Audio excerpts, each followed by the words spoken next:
The marble floors gleamed under my mop as I worked quietly in the corner of the grand hall. Around me, volunteers hustled to prepare for tonight's annual animal shelter fundraiser, hanging crystal chandeliers and arranging elaborate flower centerpieces. I kept my head down, methodically cleaning each tile, listening to Amanda Wilson, the shelter's director, bark orders at everyone within earshot. No, no, no, the champagne fountain goes by the weest wall. And where are those gold chairs I specifically ordered? Her voice carried that particular tone of superiority I'd grown familiar with over the past 3 months. We have $1 million donors coming tonight. Everything must be perfect. I moved my mop carefully around a stack of chairs, making sure not to splash any water. My simple gray uniform blended perfectly with the background, making me nearly invisible to the frantic volunteers and event planners rushing past. "You there, cleaning lady." Amanda's sharp voice cut through the chaos. I looked up to see her striding toward me, designer heels clicking against the freshly mopped floor.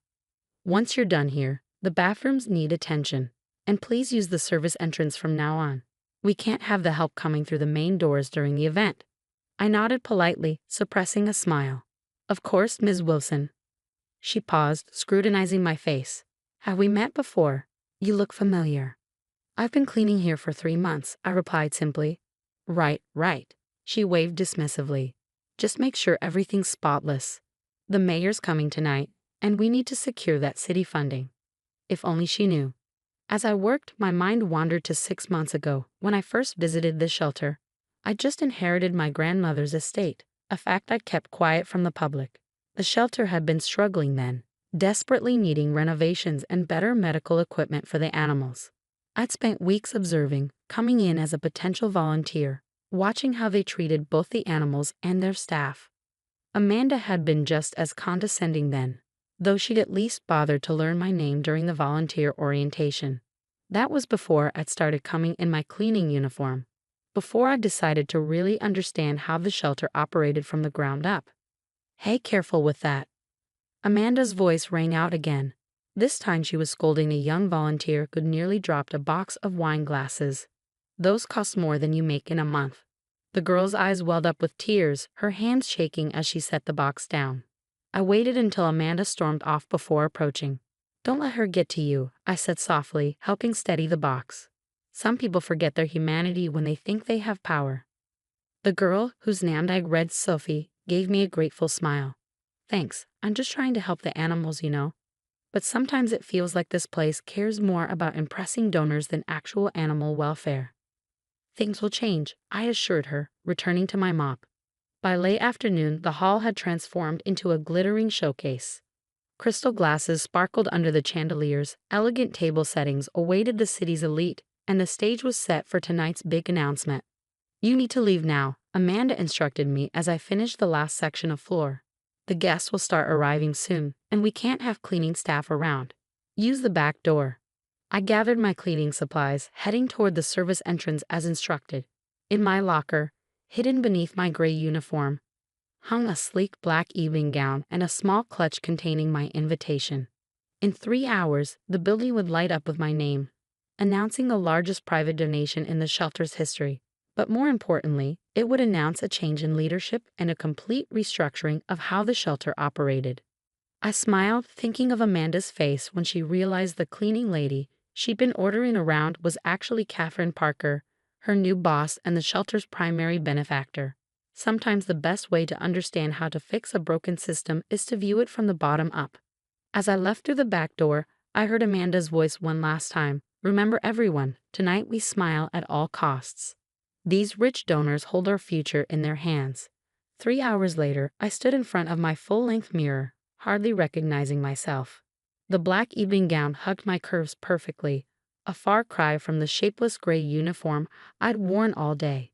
My grandmother's pearl necklace graced my neck, and my usually tied back hair now fell in elegant waves around my shoulders. My phone buzzed with a text from Marcus, my grandmother's longtime lawyer and trusted friend. "Everything's ready. Board members will arrive at 7 p.m. sharp. Ready to give Amanda the surprise of her life?" I smiled, typing back, "See you there." The transformation from cleaning lady to benefactor wasn't just about the clothes. It was about exposing a system that valued appearance over substance, donations over actual care. During my 3 months of undercover work, I documented everything: the misallocation of funds, the poor treatment of staff and volunteers, the corners cut in animal care while money was poured into lavish fundraisers. When I arrived at the shelter, the parking lot was filled with luxury cars. I handed my keys to the valet, the same young man who'd seen me leaving through the service entrance hours earlier. His eyes widened in recognition, but I put a finger to my lips with a wink. Inside, the grand hall buzzed with Seattle's elite. Crystal glasses clinked, jewelry sparkled, and fake laughter echoed off the marble floors I'd mopped that morning. Amanda stood near the entrance, greeting guests in a red designer dress, her smile practiced and perfect. Her eyes slid right past me as I entered. After all, she'd never really looked at me before. Why start now? I watched her fawn over various donors, dropping hints about naming opportunities and tax benefits. Catherine, Marcus appeared at my side, champagne flutes in hand. The board members are all here. They're quite interested in meeting the mysterious benefactor who's been communicating only through me these past months. I accepted the champagne, observing the room. Sophie, the young volunteer from earlier, was serving hors d'oeuvres. She nearly dropped her tray when she saw me, but I gave her a reassuring smile. Ladies and gentlemen, Amanda's voice rang out across the hall. If you'll all take your seats, we have an exciting announcement about the future of our beloved shelter. The guests moved toward their tables. I noticed Amanda had seated herself at the prime table with the mayor and other VIPs. My assigned table was near the back. Clearly, she hadn't made the connection between Catherine Parker, the major donor mentioned in the program, and Catherine Parker, the cleaning lady. For 15 years, Amanda began her speech, I've had the privilege of leading this shelter. Tonight, we're here to secure its future. We have a very special anonymous donor who has pledged a historic contribution. I caught Marcus's eye. He nodded slightly and slipped out of the room. This generous donation, Amanda continued, will ensure that our shelter remains the most prestigious in Seattle. Prestigious, not most effective, not most compassionate. Prestigious. I thought of all the corners cut on medical care while money went to granite countertops and designer furniture for the administrative offices. Suddenly, the lights dimmed. Amanda faltered in her speech. What's happening? She hissed to a nearby staff member. The exterior lights of the building flickered to life, visible through the floor-to-ceiling windows. The assembled crowd gasped as words appeared, projected in elegant script across the shelter's facade. The Catherine Parker Animal Welfare Center. Below it in smaller text, where compassion meets care. Amanda's face went pale. Her eyes darted around the room, finally landing on me as I stood up. Thank you, Amanda, I said, my voice carrying across the now silent room. But I believe this is my announcement to make. You, she stammered. But you're the cleaning lady.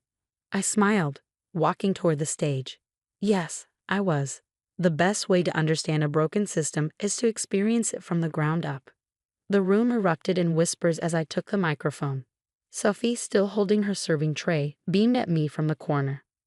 For the past 3 months, I've worked here as a member of the cleaning staff, I continued. What I saw convinced me that this shelter doesn't just need money. It needs a complete transformation. As of tonight, with the board's approval, I'm not just making a donation. I'm taking over as executive director. Amanda's knees buckled, and she had to grab a chair for support. In the crowd, I saw several board members nodding in approval. They'd seen the documentation Marcus had provided, the evidence of mismanagement and misplaced priorities. The Catherine Parker Animal Welfare Center will be a place where every creature, human or animal, is treated with dignity and respect, I announced, where we value care over appearance, compassion over prestige, and where no one, not even the cleaning staff, is invisible. The room burst into applause. As I stood there, I caught Sophie's eye again and gestured for her to join me. Starting tomorrow, I said Sophie here will be our new volunteer coordinator, because she, like many others, never forgot what this place is really about, the animals. Amanda remained frozen in her chair, her perfectly practiced smile nowhere to be seen. Sometimes the best lessons come when you least expect them, and from people you never bothered to really see. The following morning, I arrived early at the shelter, wearing a simple but professional blue dress. The Catherine Parker Animal Welfare Center sign glowed softly in the dawn light, promising a new beginning. As I approached the main entrance, no more service doors for anyone, I heard familiar voices inside. Amanda was at her desk, hastily packing her personal items into a cardboard box. Her mascara was smeared, her perfectly styled hair from last night now disheveled. "You can't do this," she hissed when she saw me. "I built this place. 15 years of my life." "You built a facade," I replied calmly, setting my bag down. "Would you like to see the numbers? The records showing how much was spent on galas versus actual animal care? Or perhaps the staff turnover rates?" She slumped into her chair. "You don't understand. Those galas brought in the money we needed." "No, you didn't understand," I corrected her. "Real change doesn't come from champagne fountains and crystal chandeliers. It comes from genuine care and dedication." As if on cue, Sophie walked in, carrying a stack of new volunteer applications. "Miss Parker, we've already received 30 new volunteer applications since last night. People are excited about the changes." Amanda watched our interaction with narrowed eyes. "They're only here because of your money." I turned to her. "Actually, they're here because for the first time, they feel this place will truly prioritize animal welfare over social status." "You have two choices, Amanda. You can leave quietly with a decent recommendation, or we can dive deeper into those financial records I mentioned." She stared at me for a long moment before grabbing her box and walking out, her designer heels clicking for the last time on the marble floors. The next few hours were a whirlwind of activity. I met with the staff, assuring them their jobs were secure, with raises for those who'd been underpaid. The only significant changes would be in management and priorities. By midday, I was in the kennel area, wearing jeans and a shelter t-shirt, helping volunteers clean cages. The dogs barked excitedly, perhaps sensing the shift in energy. "Miss Parker," one of the veterinary technicians approached, holding a tablet. "I have the supply list you requested, the things we've needed for months." "Order everything," I said immediately, "and please call me Catherine." As I worked alongside the staff, I shared my vision. The marble floors would be replaced with more practical, pet-friendly surfaces. The elaborate office furniture would be sold, with proceeds going to medical equipment. The monthly galas would be replaced with community adoption events and educational programs. "But what about the donors?" someone asked worriedly. I smiled, scratching behind the ears of a senior dog who'd been at the shelter far too long. "Real donors care about results, not fancy parties. Watch." I pulled out my phone and opened the shelter's new social media page. The first post showed me in my cleaning uniform from yesterday, mopping floors, followed by the revelation at the gala. The caption read, "Change starts from the ground up. Join us in transforming animal welfare." It had already gone viral. By late afternoon, Marcus arrived with more news. "The press loves the story," he reported. "A wealthy heiress working undercover as a cleaning lady to expose mismanagement. It's gold. But more importantly, other shelters are reaching out. They want to implement similar changes." I was checking on a recovering cat when Sophie burst in. "Catherine, you need to see this." She led me to the front where a small crowd had gathered. Among them was Amanda, looking somewhat humbled. "I've been thinking," she said quietly, maybe I could volunteer. Actually work with the animals this time." The room fell silent, waiting for my response. I thought about all the times she'd looked down on others, all the harsh words and dismissive gestures. But I also thought about the message we wanted to send. "Everyone deserves a second chance," I said finally. "You can start this weekend cleaning kennels. Sophie will show you the ropes." As the day wound down, I sat in my office, no longer a showcase of expensive furniture, but a practical workspace with a dog bed in the corner, currently occupied by a three-legged rescue named Max. The shelter's new mission statement hung on the wall, "Where every life has value and every helper has worth." My phone buzzed with another message from Marcus. "Your grandmother would be proud." I looked out at the shelter floor, where volunteers and staff worked together, where Sophie was teaching Amanda the proper way to comfort a nervous dog, where the animals received the care they deserved. Sometimes the best revenge isn't about getting even. It's about making things better. And sometimes the people who need the most help aren't just the ones with four legs, but those who've forgotten what it means to serve others. The Catherine Parker Animal Welfare Center would be a testament to that truth. One cleaned kennel, one saved animal, one changed heart at a time.